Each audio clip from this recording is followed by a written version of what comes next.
Okay, so this will be my first and complete cumulative review of my experience playing Assassin's Creed, or also known as Assassin's Creed 1. I played the game on my Twitch stream, and if anyone's interested in watching me stream or anything like that, stream other games, stuff like that, you can follow the link down below. I also just need to point out that I have played Assassin's Creed before, trust me. I've played Unity, Black Flag, and Origins in that order, but I didn't actually beat any of them. In fact, I didn't even get halfway through like any of those games. So I have an unfortunate history of trying and failing to start and finish these games. But, I did finish this one, and hopefully I'll be able to beat the rest in chronological order, so let's just pray for me. Also, I was most likely playing the game wrong, but since the game was labeled as sandbox, there is no wrong way to play. I know I have a big brain. One thing that a friend of mine told me to do concerning Assassin's Creed is to watch the cinematic trailers that Ubisoft usually makes for the games that are on YouTube. Luckily for me, the cinematic trailer for this game happens when you actually boot the game up, so that the developers could give you a good idea of what I was about to play, and it created a significant effect on how I viewed my experience playing the game, so I'm just going to let it play out right now.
So in this trailer, they show us several things that happen and several things that don't really happen in the game. You can see Altair wading through a crowd to kill a target on the execution platform thing. I don't know exactly what that is. He uses a crossbow to dispatch enemies quickly. I wish there was actually a crossbow in the game, unless I somehow missed it. And he escapes from the scene after you confirm the kill by hiding amongst the scholars. A lot of what the trailer shows you is actually representative of the features and systems that are present.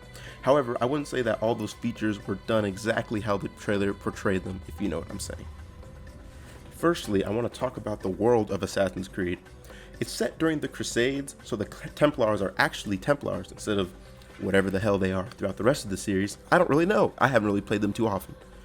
And I really enjoyed the mystery that surrounded them, as well as the introduction of the famous Assassin v Templar rivalry, which is a major cornerstone of future games.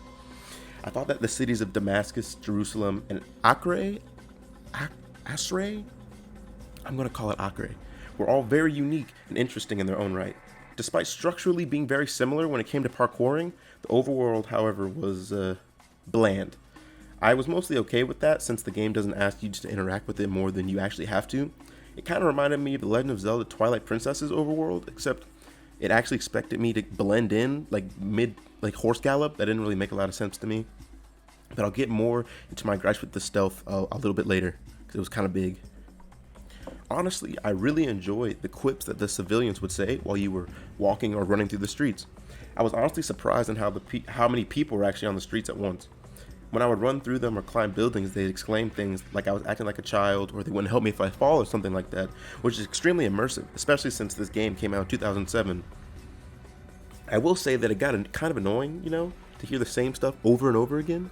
So I really wish the developers had made a little bit more variety in the voice lines, or maybe just had them say stuff a little less often so it didn't just become grating and just like obtuse and obnoxious. At the time of writing this, I ended up forgetting to mention the outside of the Animus's functions, because the game takes place mostly in the Animus, and some story stuff actually happens outside of the Animus.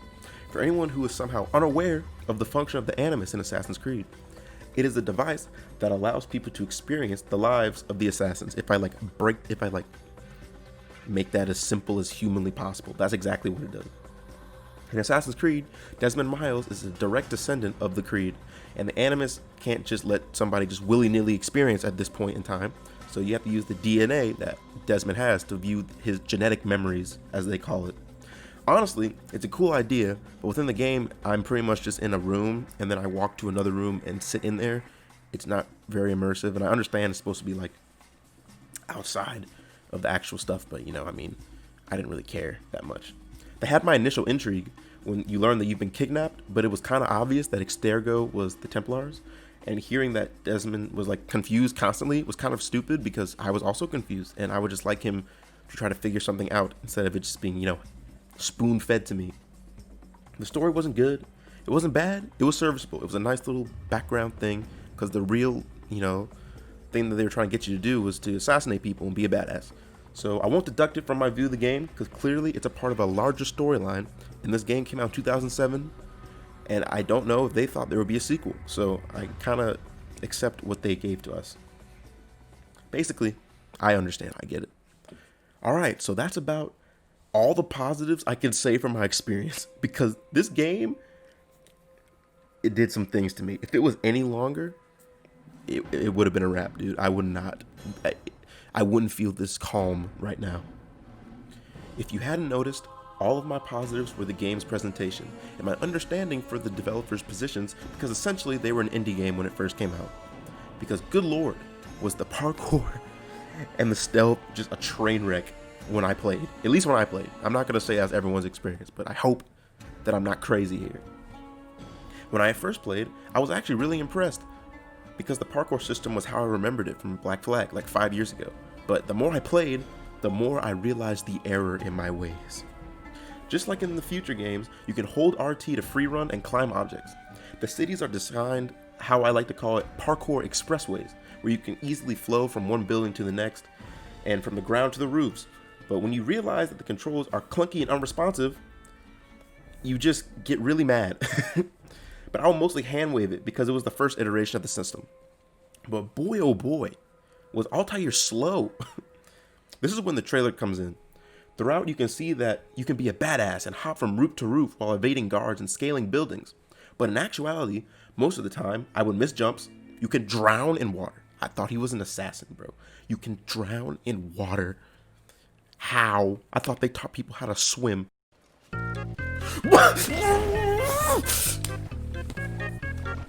I'm gonna have a mental breakdown. Why is this?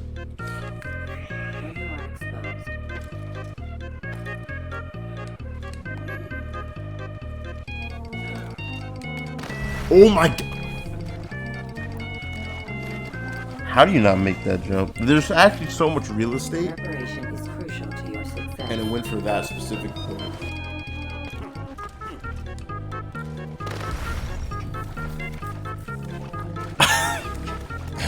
Oh my god. I can't. Been exposed. I can't. Just shut up. God. Wow.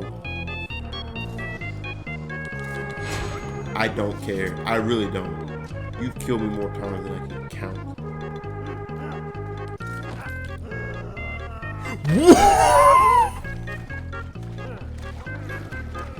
All because you can't do a corner. Climb tall structures to... And climbing was so goddamn slow that it felt really annoying to try to traverse around half the time. Many times, Altair would just jump on his own after I merely tapped RT and would kill himself, or I would just get stuck on a random ledge. I vividly remember not being able to climb to a church to synchronize because he wouldn't turn a corner that I had just turned. I don't know how, and it looked like a corner that any person who was inexperienced in climbing could possibly turn through, or turn around, or turn verb. Now, I understand that they were going for realism in this game. No normal human being can jump up the towers that they do later in the series. I had just watched an Assassin's Creed Unity speedrun just to kind of understand what the series becomes later. And Arno was jumping like stories. That boy was like a kangaroo that was climbing. I've never seen that. But in games, it's important to forget realism and make something that is fun and responsive. And it's not at all fun in a game where I'm supposed to be a badass assassin and I'm falling off building, because I think I fell more times than I actually climbed, which doesn't even make sense. In the same vein, the stealth and the parkour system did not go together in this game whatsoever. The game teaches you that there are two different modes, high profile and low profile, depending on if you're holding RT or not, right trigger, or R2 if you're on PS4 or PS3 then, that's when that game came out. When you're in high profile, you can perform all of your parkour actions, except you're more noticeable by guards. Makes sense. Yeah, look at that. Low profile means that you're obviously less noticeable, but you're slower because you're trying to blend in, hence the low profile. On paper, these modes make a lot of sense, and it would make sense to me when I played the tutorial, except during gameplay, I realized that I had no interest in being in low profile for as long as the developers wanted me to. Like, good lord. I believed that I was going to be in various locations where I could curate how to assassinate my foes, when in reality, they just wanted you to be in low profile for basically the entire game, or you get caught by the guards. In parkour, which was advertised, and the stealth, which was also advertised, were at odds with each other, because one disables the other. If you want to go fast in parkour and be a badass, then you're at risk of being caught by the herds of guards that are around every corner. More on that later. And if you're in low profile, to me at least, it was super boring because you were slow and the guards would sometimes catch you anyway. Because if you had to climb, it puts you in high profile. So big L for you, all the guards come running at you like a pack of dogs.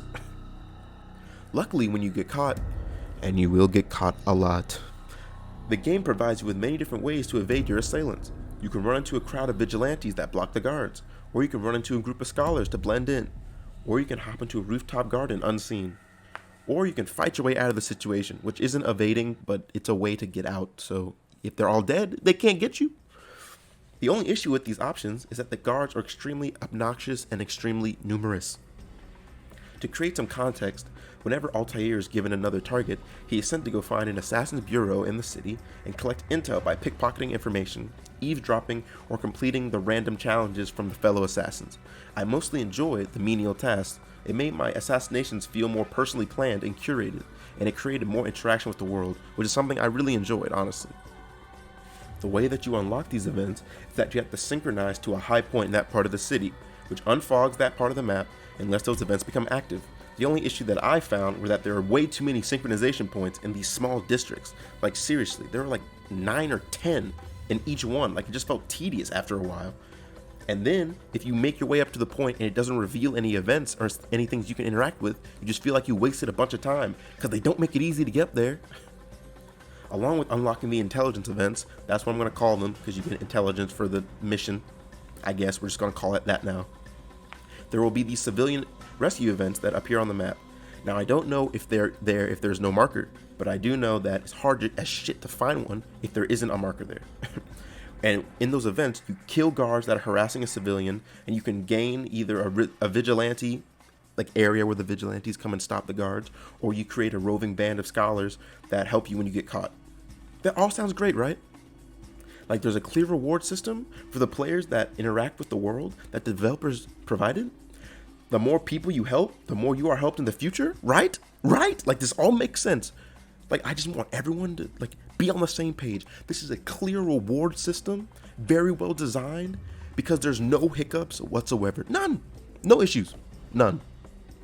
No, motherfucker, because after sequence 3, I guess all the guards become Siamese twins or are twice off of My Hero Academia with Sad Man's Parade or some shit like that, because you can't get caught at all without there being a 10-minute chase. Those bitches jump from roof to roof with about 10 to 15 in tow.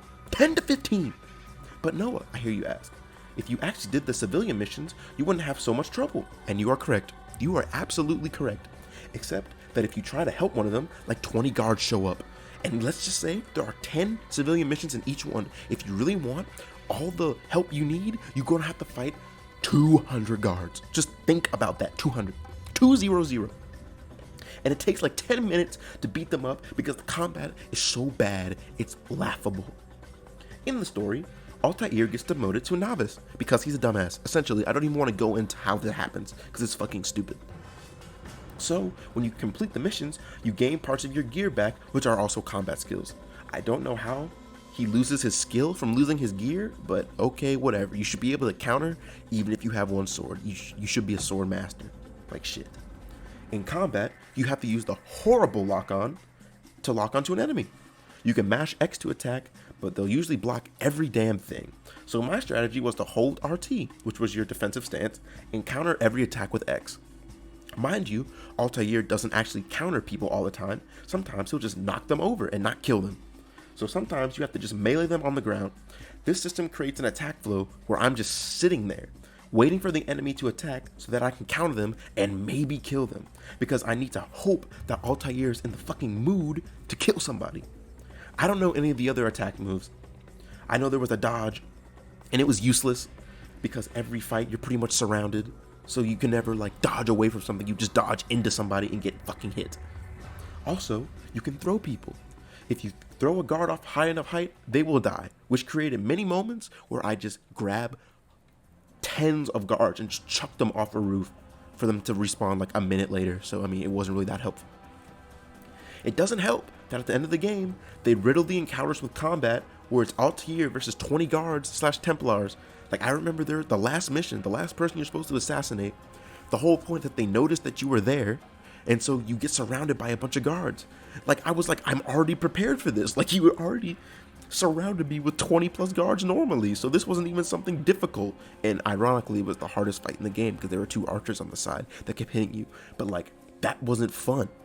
That's not fun at all. Back to the importance of the trailer. The trailer showed me that I would be a badass assassin who could evade guards and escape precarious situations. However, in the actual game, it had me playing as a buffoon who can trip and fall. I just want to say that one more time. A buffoon who can trip and fall. He can trip and fall. A master assassin from the Brotherhood of Assassins. Assassin. If you're not in tackle mode, while you're in high profile free running mode, you will trip over civilians. If you trip 3 times, you will stumble and fall to the ground.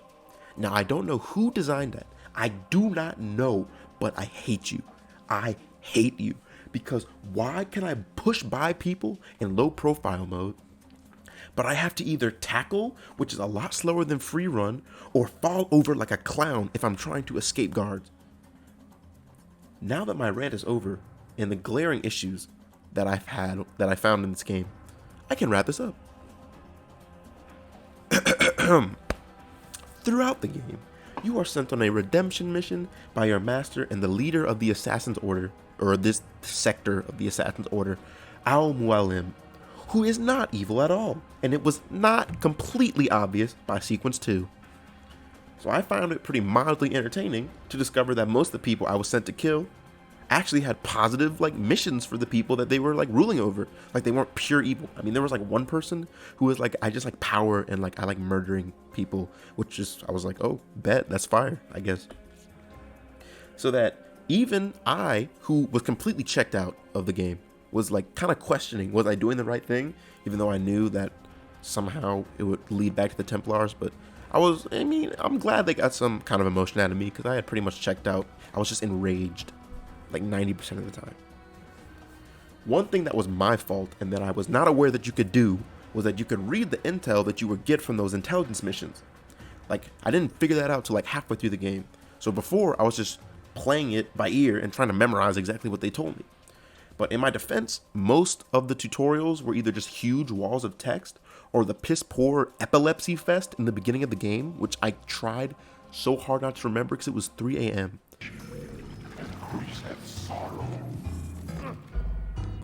Why are they doing this bright light stuff, dog? I straight up can't. I can't anchor him to the memory. Too much psychological. Ow! Rejecting Oh! My eyes! My eyes! I need you to try and relax.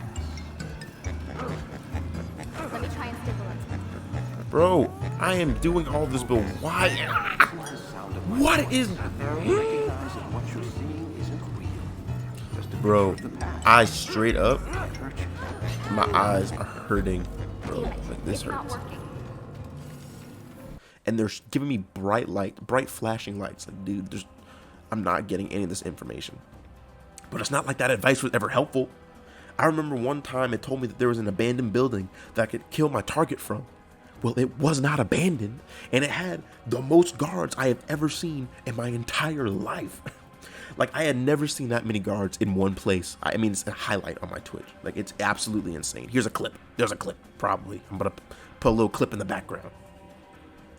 And it gave me a map, which the whole game didn't have. Like, the mini map doesn't show you a goddamn thing. That excuse of the map that it was a mini map was so unhelpful for the entire game. Like, bro. Also, what are throwing knives for? I really need to know. Because I was told it was a waste to use them on the fodder guards, but the VIP targets, it takes like over 5 to kill them. So like, bruh. Like, bruh. You know what? I'll admit it. The final fight with Al Mualim, that shit was pretty cool. Also, the Eden thing, the apple, whatever that thing was called, it was pretty neat. Because it had some allusions to religious stuff and ancient history, which I always think is cool in Assassin's Creed. At the end of it all, I really just wanted the game to end the more and more I played it. It was clunky, it was nonsensical, and it was confused on what it wanted to be through its own game systems. Clearly people loved it back then, because there will not be the amount of sequels that have spawned from this thing's conception.